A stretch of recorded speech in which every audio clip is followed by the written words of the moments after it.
Hello, everybody. I'm so excited to introduce you right now because I'm Ashleigh Walters. I'm here in my home art studio, and I'm joined right now by Sara Brookspan of the Armory Art Center, which is just such an incredible place. Hi, Sara. Hey, Ashleigh. Thanks for having me. Thanks for being here. This is such just the type of topic that makes me giddy with excitement because there's like so much opportunity for people to kind of like look in their own space and like with their family and get creative. Absolutely. Absolutely. It doesn't end. There's a million possibilities of ways that you can create art in the home and outside of the home, and various, institutions around. It's great. Good stuff. Yeah, there's lots of good stuff. And as people are joining us here in the Facebook Live, I have to say, I'm somebody who, my mom jokes, I came out of the womb with pencil and paper in hand. So like the creative stuff, like making stuff was never a problem in our house. But I know as I've gotten older, I've had friends who are adults who have their kids who come to me and they say like, what do I do with my kid? Like, I don't know how to foster, like they see their kid as creative or that they want to help them with their creativity and they want to start somewhere. And I think you probably have some great ideas for us about kind of ways to start that just under your own roof to get started, or even maybe in your own childhood. How did you make it work? Well, so for me personally, I'm a ceramicist. I love, working in the 3D form. My background is in art education. So I went to school to become an art therapist. That was initially sort of where I started off, and I really enjoyed playing with clay. It made a lot of sense to me. Drawing was not really my realm, and I was always quite envious of folks like yourself who are able to do that so easily. For me, it was very hard spatially, but 3D definitely worked. I think I understand the intimidation that a lot of parents can have when it comes to getting their kiddos involved with creating art. And really what it comes down to is exposure in the home. And if you don't feel like you have a creative gene, I want to stop right there and say that's a complete misnomer, because art is not something that is innate. It is a skill that is developed. And it, like a muscle, it needs to be exercised and practiced. And some kiddos come at it, a little bit more naturally, and other kiddos, they need a little bit more encouragement. So depending on where your kid lies, you can use that and have that, you can use that to guide you when you're developing projects at home. And so I was telling you earlier, I came up with a fun little memory aid mnemonic device, Looks, which is something that, I feel like would help parents when they're trying to figure out a way that they can start to generate this creative environment in the home. So can I share it with you? Yes, okay? Please. Okay. Yes. So Looks, starting with L, listen. So we want parents to really take a moment, stop, and start listening to their children. Listen to what they talk about. Listen to what interests them. And again, you'll hear me say this repeatedly: hold your opinions and judgments aside. Then we've got our first O for observe. And observe how your kids are playing. What they do with their time. Where do they spend their energy? And then being able to use that to guide your next art project. So for example, I have a kiddo who really enjoys video games, and that's like the only thing that they like to do. So I came up with the idea of creating a comic strip that used the characters from the video games to, just do a little strip. And then, because I'm an art teacher, worked that into, studying a little bit about pop art. Now, obviously, parents don't have to do something like that, but through observation, you might notice, oh, my kid really likes to bake. Okay, well, if you go on Pinterest, there's a ton of recipes about baking bread that, brings in flowers, from edible flowers that you can find at the farmer's market or outside. And you use that to create, a beautiful, collage of flowers with egg wash on, your bread. So those are simple things, but we get there through the observation piece. Our second O is for openness. And I mean, as we grow, we become a lot more judgmental and rigid, and that openness comes, we want to stop and pull back on that judgment and be a lot more psychologically flexible when it comes to looking at our children's art. We're not there to judge. They're not in art school. We don't need to critique their work. We just need to be there to look at it and enjoy it and support it, which is another letter we'll get to. And then we've got kid, being playful. Embrace your inner child. Get messy. And if you're one of those parents, it's like, I don't want there to be a mess anywhere. Bring the art outside. We live in Florida. We can do our art outside. It's okay. And then S for, support. We're just there to support our kiddos and to celebrate them and be these pillars of nothing but, no judgment zone. And we love your work, and showing them. So I think through looks, you can remember, like, that's how you lay that foundation for creating, an artistic space, a safe space, because the second kids stop having fun, the creative process ends. And so we need to be there to facilitate that for them. I think some of this brings up a point that I hear all the time too. And it's especially when I show somebody that I paint and they go, oh, well, I don't draw a straight line. I can't draw a stick figure. I haven't done that since I was a kid. I think that sometimes that openness also is in our own adult selves, to allow ourselves to be a kid, to be open, to be supportive of each other as adults too. So if you're like looking for that creativity, gosh, I mean, jump in there with your kid, and it's okay. It's okay. It doesn't have to look like it's in a museum. Who cares? No, not at all. No, you're so right. I think I get excited. And so, because I'm like you, I'm so excited about and passionate about this topic. So you'll have to excuse me if I, stumble, but I'll come full circle, I promise. I think that, parents, as we get older, like I said, we get super rigid in what we're thinking is what we have to be doing. Sit down with your child and play with them. That's where the creative process really is going to start. Start playing, building things. If they like to build, using Legos, and looking at things that you see in your environment and go, I don't care if it doesn't look perfect. It doesn't have to look perfect. It just needs to be what it is, and accepting that for what it is and making that okay. That's how you do it. I mean, we think we're so much in this headspace of where we have to think and make something be a certain way. Doesn't matter. No, I don't know the last time I set out to make anything that it actually came out looking like whatever I pictured at the beginning. It just doesn't work like that. So that's okay. No. We started this conversation, I know, because I featured this incredible boy this morning, and I'm hoping we can maybe roll part of the story. And basically, just to kind of line this up for you, this young man, and we're showing some of the pieces that you made with your niece too, which we're going to talk about, which is so cool. But this boy, 12-year-old Victor, is a boy who's he's on the autism spectrum. And the fact is that means just a totally different set of things, just like it does for all of us. His family started doing kind of what you were saying, like being supportive, observing, and like giving some tools, and kept playing with different tools until suddenly the oil pastels, which are pretty tough to work with, Victor just took off, and the art is incredible. So if it's possible, let's roll some of that. Maybe we have some of the images. Okay. Oh. So he's really amazing. So he can look at pictures of things and then do his complete interpretation. And I think you are the art teacher, but in my opinion, I felt like, wow, like this like shows no fear. It's bold. The composition is all his own. It's incredible. Yeah.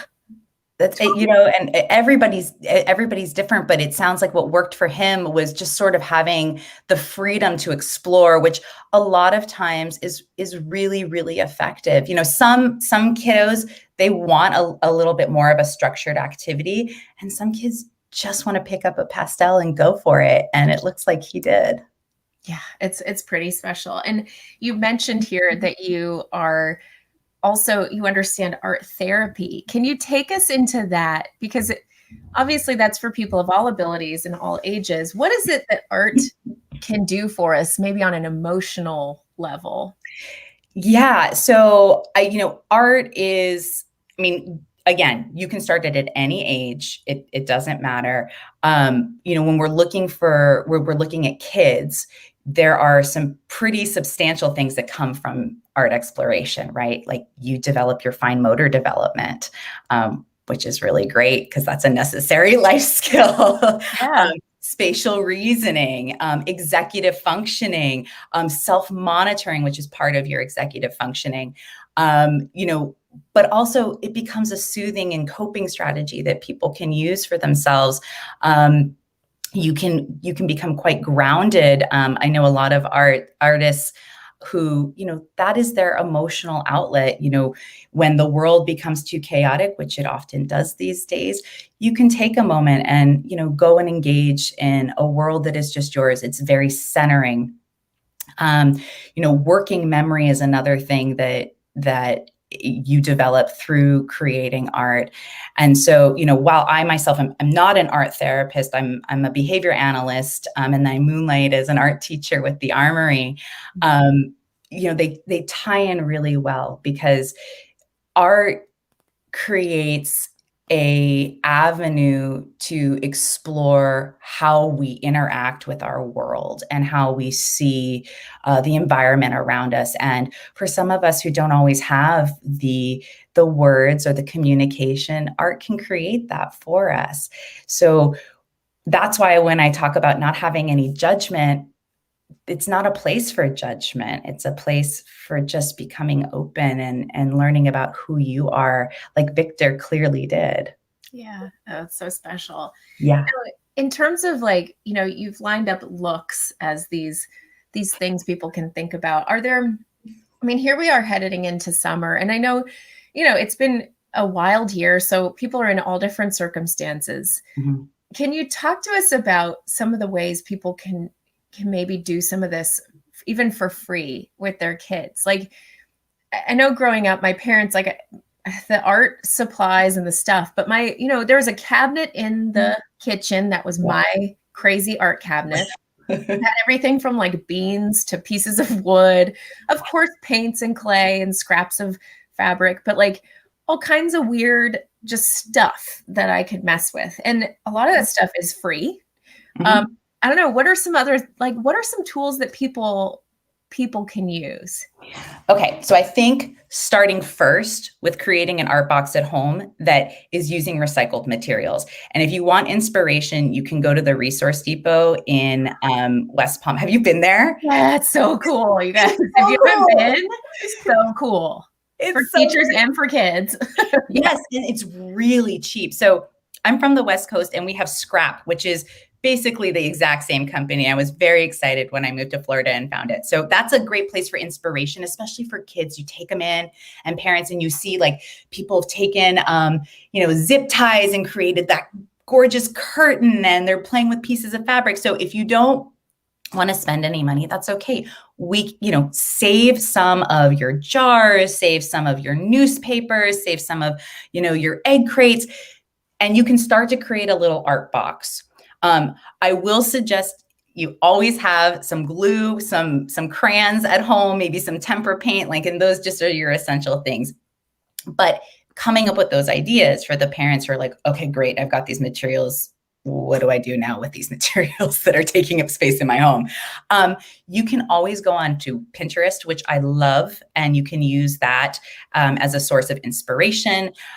You can Google, art projects for kids with at-home materials, baking materials, or ingredients like flour and salt, food coloring.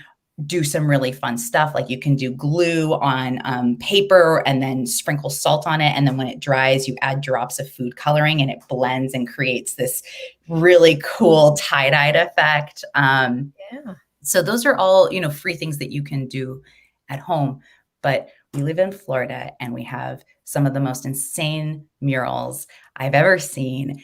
Take a walk downtown, go to Wynwood. There are free art shows. It seems like, I know right now it hasn't happened, but I've been told about some of the really incredible art walks that occur. Last Thursday in Delray. There's a lot that's happening that, just that exposure of seeing other people doing things that generates the ideas. Oh, that's a cool one to set up. Yeah, these are awesome. We've got some really, really wonderful museums. South Florida has a pretty spectacular art scene. So those would be some of my suggestions to get yourself started. Also, YouTube has some really cool programs that that you can subscribe to. So like the Art Sherpa or Art Kids Hub, those are painting and drawing specifically.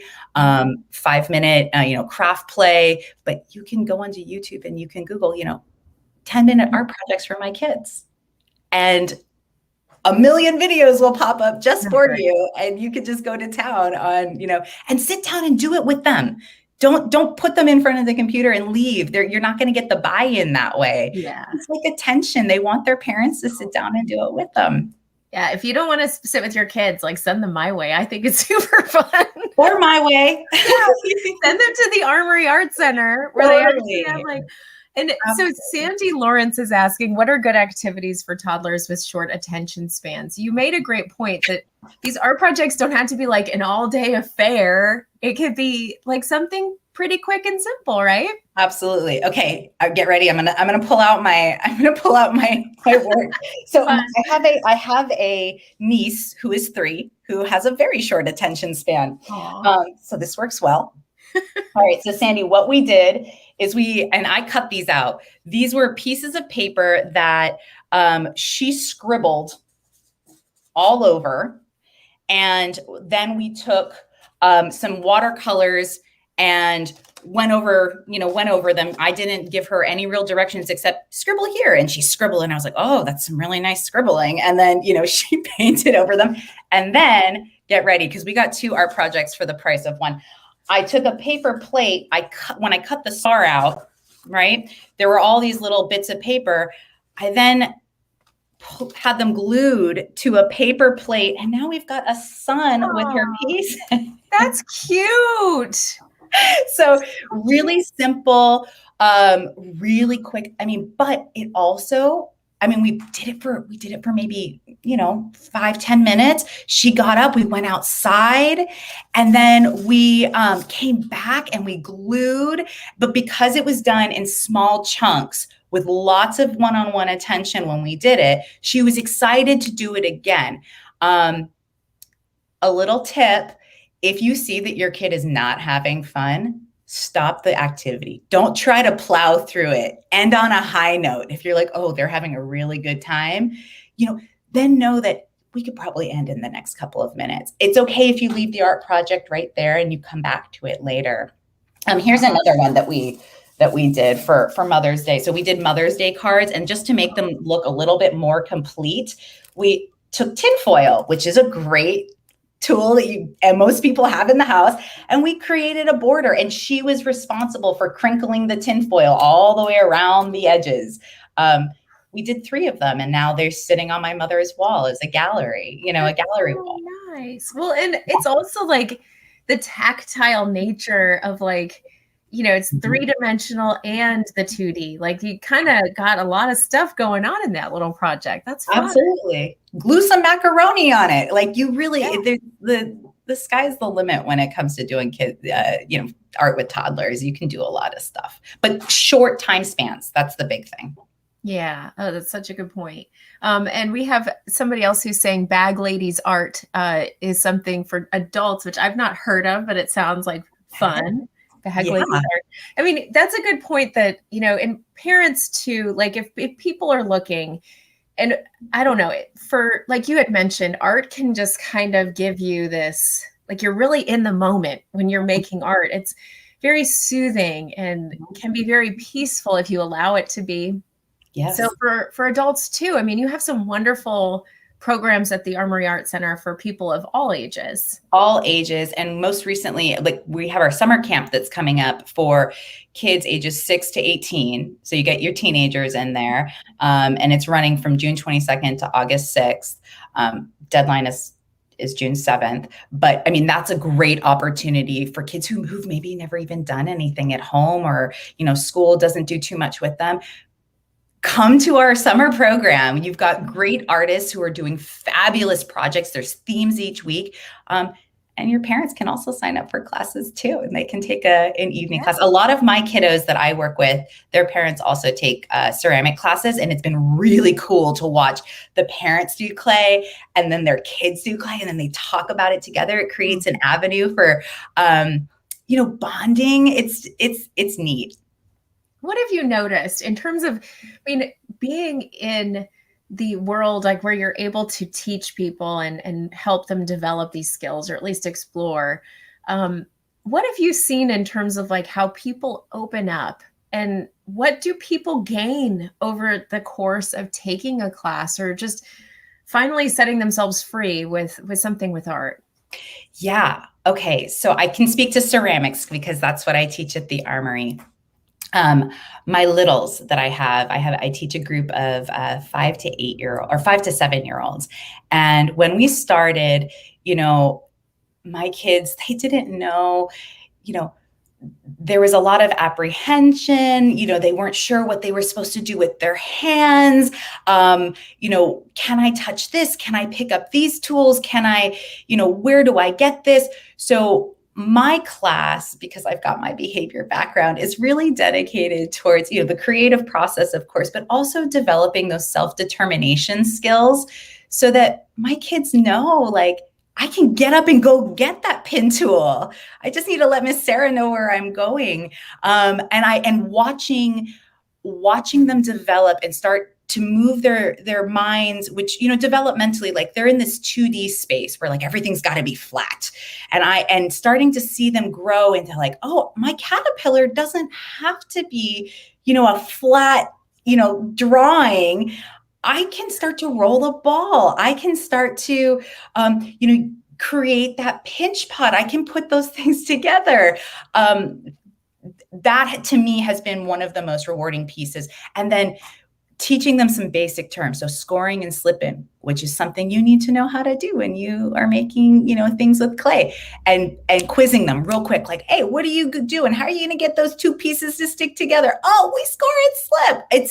That to me has been, it's so fun. Ashleigh, I love it. It makes me so happy. And the kids have really grown, and I get kids coming back now. I've worked at the Armory long enough that kiddos come back, and to see their growth and their progression. So now my projects are becoming a little bit more advanced each session. And that's really fun because now they're like, oh, I made that. At first they didn't trust, Miss Sara's process. Starting to trust it now because they see these great projects at the end. Oh, so neat. I don't know, in terms of the bigger picture, it just gets so, it's so interesting when we have these conversations about people jumping into art. And I don't know what happens when the kid loses that sense of like, I can continue to do this, because everybody loves art class as a kid. Like everybody can find a cool project. So I don't know. I think hopping in on that when your kids are young, and also I think, I don't know, in terms of the creative thought process of what, I know we all make connections differently in our brains, but if you go into, say, a dollar store and you give your kid, go find an object that could have 3 different purposes to it, or let's make something out of a different object. I think some of that too can kind of lead to other types of thinking in our world, right? Absolutely. It just like thinking creatively isn't just about making things. It's about seeing different opportunities. Absolutely. I think when you give, all kids are going to be different. Some kids are going to just want to paint their clay mask only brown. And you roll with it. But when you're like, okay, so what other things can we now paint brown? And where do we see brown in our environment? And now can we start to use that brown, and can we wipe some of the brown off? So now we have more of a relief look to what we're doing. And, how many different ways can you figure out how to create a pinch, or, put things on a pinch pot, or use your pastels, like that process, that is problem solving. That comes down to that executive functioning piece, which is essential. And a lot of kids, they don't necessarily get it because they don't have exposure, and they're engaging with a computer most of the day. Yeah. But it's great problem solving skills, and that's what we want our kids to be able to do, and our adults. We want to be flexible thinkers, and art creates that. It's an avenue for psychological flexibility, and not that rigid thinking, because it can be okay. And maybe it doesn't look right, but learning to sit with that and go, okay, well, now can I do something different with it? Mm-hmm. Yeah. If you messed up, you did something, you messed up, like find a way to make it more interesting. Yeah. I don't know. I mean, you make some interesting points here too, because, the rigid thinking, like, and we talk about kids with video games, or kids, they're in front of the Zoom calls, or they're at school, and things are just a little bit more like rigid. So are there some maybe you've found that we can go with it? Like you mentioned, taking a video game and using those characters as inspiration. Are there some other things within that, or ways to have that conversation of kind of branching away?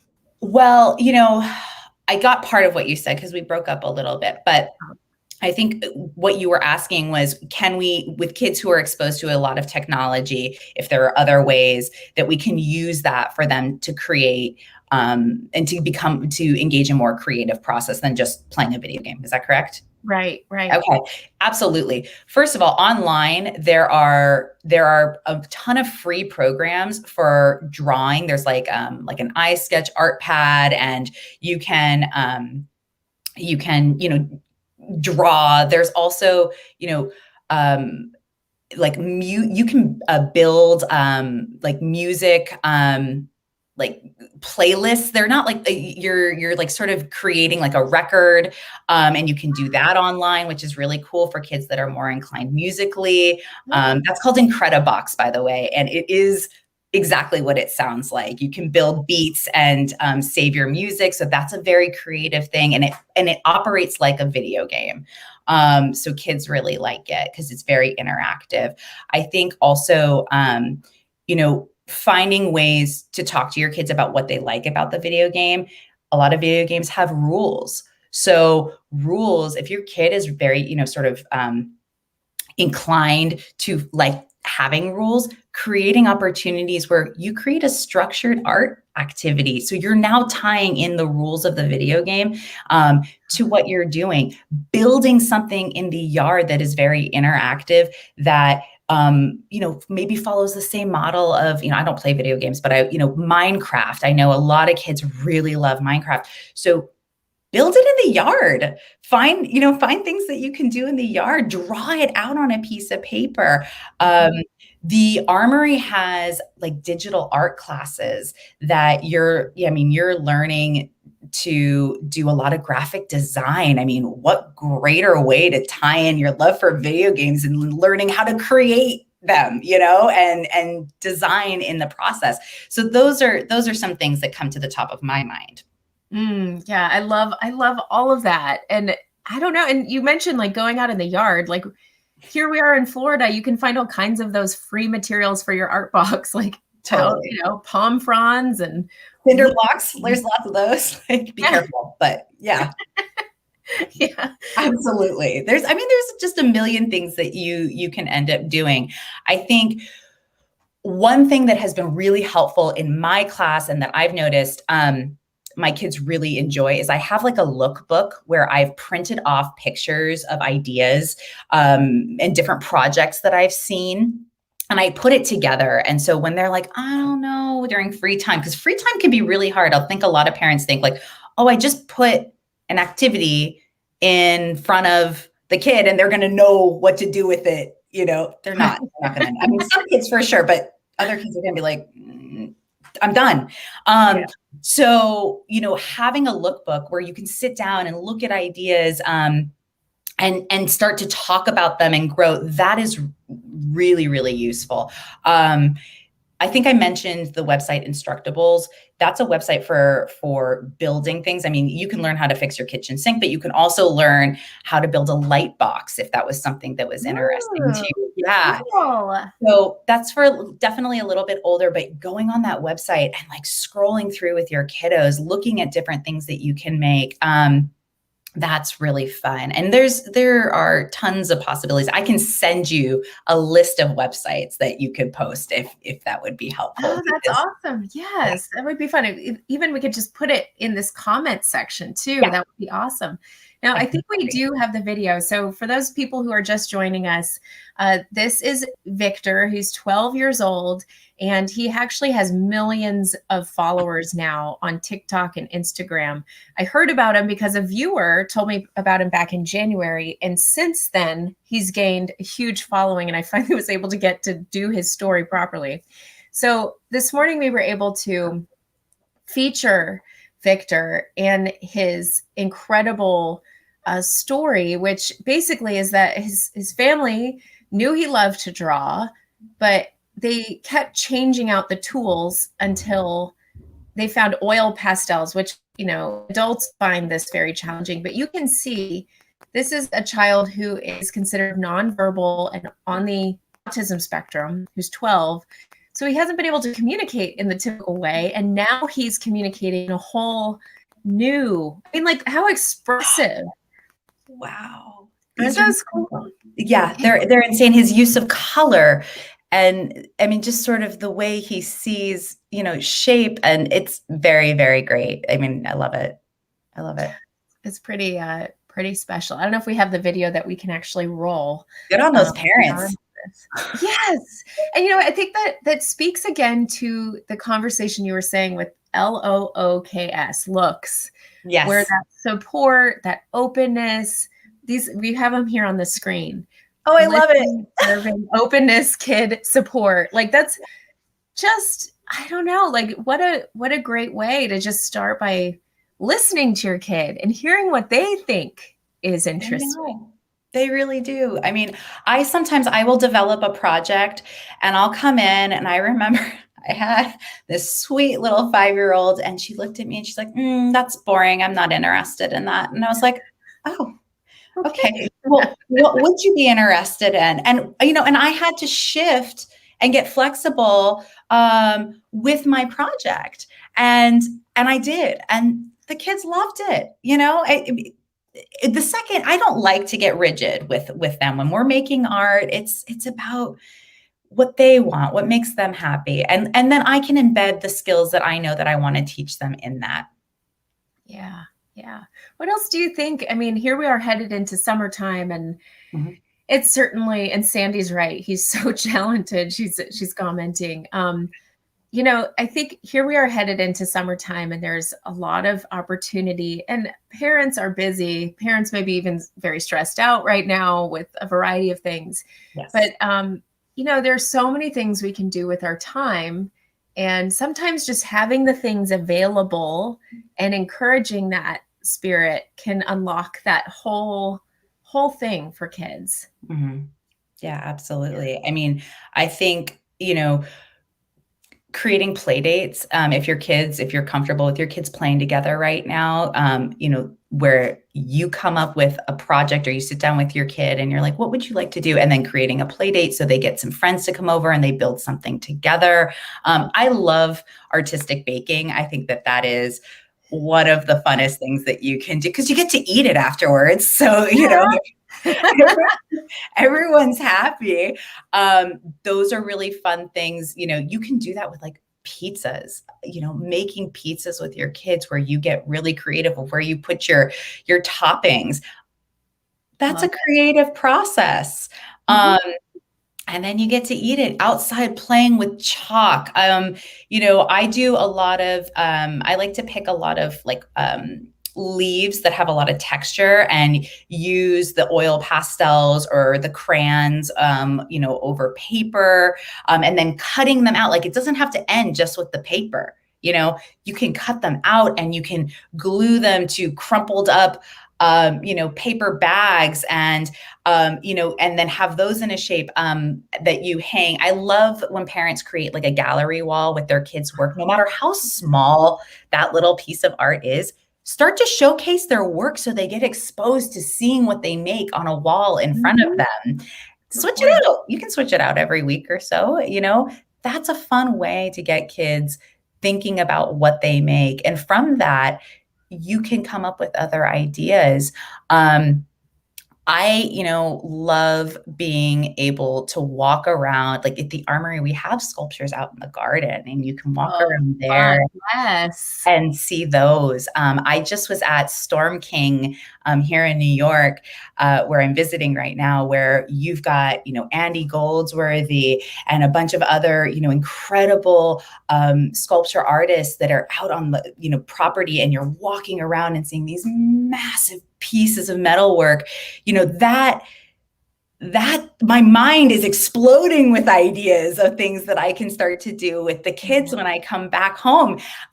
Those are fun, inexpensive, some free things that you can do. I think everyone should go down to Wynwood and walk around and check out the murals. Even in Lake Worth, there's some great murals that are on some of the streets. Yeah, West Palm Beach, even Jupiter, Tequesta. Like, you're right. If you look around, there are some really cool, and maybe like, I guess, visiting, which is completely free to walk up, and the scale of it, like you said at the Armory Art Center, some of those pieces outside are kind of like giant scale, which I just love that. But like having your kid experience that and then go home and try to make something that they respond to. We have on the back of the ceramics department, there is a humongous mosaic mural that has like all these beautiful pieces of glass. And it's really cool. Go check that out. Go home, cut up a bunch of pieces of colored paper or, painted paper and start to, piece them together so that you do something similar. Find a spot in your house that you want to recreate with a bunch of little pieces of paper. Look at, doing a pointillism exercise with Q-tips and, some paint. There's just a lot of different things. Those pictures are awesome. I love this. This is your niece? That's 3? My niece. Oh. Yeah. She's 3. It didn't, you can see it was a scene, but it was super fun. And I got her to come back 3 different times. And we did art all day. We did stuff in between, but we did art all day. We could sit for about, 5, maybe 10 minutes max. That's pretty good though. And I actually really love what she made. I'm like, look at the colors, look at the composition. And I love them as like a little triptych. They're so exactly. When you do a series, all of a sudden there's a lot more that comes from your piece. So for those parents who are like, well, that just looks like scribbling. Okay, but now do 3 scribbles and put the 3 scribbles together. And now it looks like a more cohesive piece. And you'd be surprised at, what that ends up looking like when it's now in a much more cohesive format. Yeah. Oh my gosh, I really love it. Like, yeah, give yourself a gallery wall. I love that. Yeah. Oh my goodness. What else do you want to add? Anything else that we haven't asked you? Certainly people can come see you at the Armory Art Center. Please do. Classes, come see them. I love it. I feel like we hit a lot of topics. I am always super happy to send you any resources that you need. I love talking about art. I love talking about kids, getting kids and parents engaged in art. That's also something that really comes, that's a great benefit for my classes is getting to visit with parents at the end of my class and talking to them about this is what your kid did today. Look at how amazing it is. And they might be like, oh, I'm not so sure, but I'm so excited about it that it gets them excited about it. And then it gets them thinking about, oh, maybe it doesn't have to look any particular way. I think, I don't have too much more to add. Oh, great. please, I mean, come see me and come visit the Armory. It's such a great, wonderful place that is, where creativity is just blossoming. It's oozing out of the space. It's a very cool old building. The teachers there are wonderful. Oh, including you. It's so Oh, fun. thanks. Somebody actually was on the chat yesterday asking about like, well, I'm new to the area, or I want to create art. And they were asking about places where there's a sense of community. And I think the Armory Art Center is a great example of that, where people come Yes. together and it's a very supportive. I'm new to the area. I'm a year in, and the Armory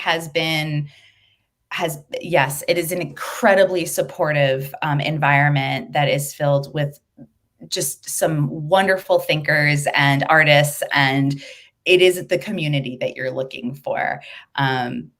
If that's what you want. And I think that every little area that I've been to has a little community. So find it in your area, Google search it. I love Google.